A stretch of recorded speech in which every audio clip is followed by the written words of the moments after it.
Hello guys, ito nga pala yung ID ko sa bill screening sa tabulaan. At ito naman yung ano siya, certificate na patunay na nag-undergo ako ng BLS Basic Life Support Training. Ito naman yung CSSD training. Ayan, yan siya.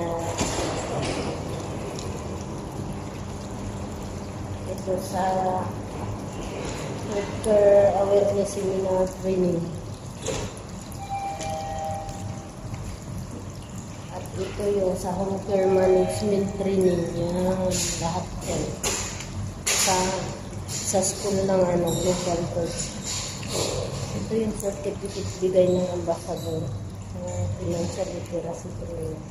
Pinoy Wise Family and Income Management Course Level 1, 50. Yan po lahat yung certificate na pinalaminate ko para hindi masira at hindi siya mag-crumple.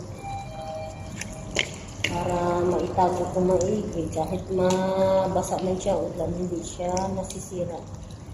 Ito pag nag-apply kasi ako sa hospital o sa home care, magagamit ko itong certificate. Yun lang. Pinaka-gaminit.